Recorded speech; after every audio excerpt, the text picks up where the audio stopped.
In this video, we will write equations of horizontal and vertical lines. So remember, a linear equation is the rule by which we get all the points on the graph of the relation. So here we have two sets of vertical lines. So let's look at some of those points and see what they have in common so we can develop the rule. So on this green vertical line, we have the points -7, 7, -7, 4, -7, 0, -7, -2, -7, -5, -7, -8. Hopefully you're seeing a pattern in those points. Let's take a look at this red vertical line. We have 5, 8, 5, 5, 5, 2, 5, 0, 5, -4, and 5, -7. So notice for these vertical lines what's happening. Notice all of the x values are the same. This means that the rule needs to reflect that relationship. It needs to show us how to get all the points where this happens. So to be able to write a rule for this vertical line, we need to say, well, on this line, our x value has to be 5. No matter where we are, our x value is 5. So no matter where we are on this line, our x is -7.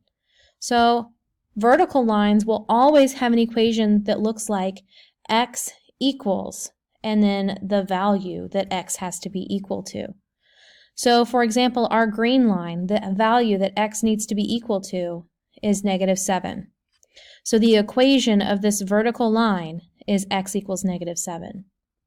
For my red line, it's going to be x equals 5.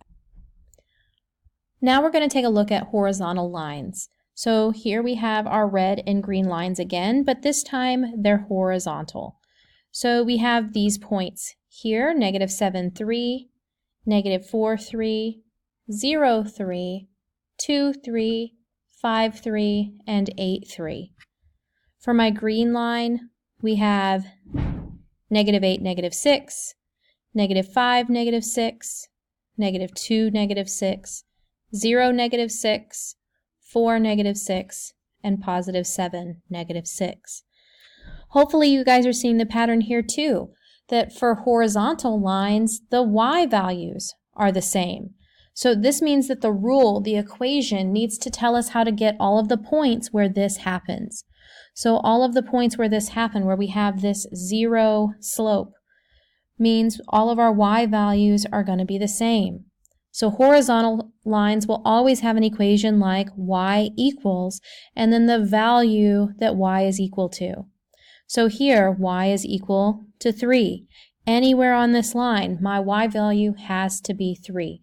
Doesn't matter what the x is, y is 3. Here, y is -6. We don't really care what the x value is. Y is always -6. We have a way to remember our horizontal and vertical line equations. This acronym, HOI and VUX. HOI stands for horizontal lines. Horizontal lines have a 0 slope. That's what the O in HOI is. It's actually a 0. And then the Y is a y equals equation. So horizontal, 0 slope, y equals equation. For vertical lines have an undefined slope, and they have an x equals equation. So it's a way to remember HOI and VUX. Horizontal, 0, y equals, vertical, undefined, x equals. All right, now we have some examples, parallel lines and perpendicular lines. So parallel lines are lines that will never intersect. Perpendicular lines are lines that intersect at right angles. So we want to take a look at, write the equation of the line that is parallel to the x-axis and passes through the point -4, 6. I want you guys to think through this problem and answer it. It needs to be parallel to the x-axis. In this problem. Write the equation of the line that is parallel to the y-axis and passes through the point -4, 6. This one needs to be parallel to the y-axis.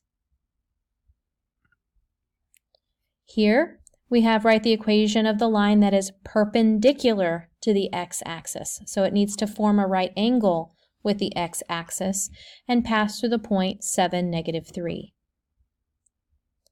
And now we want the line that is perpendicular to the y-axis and passes through the point 7, -3.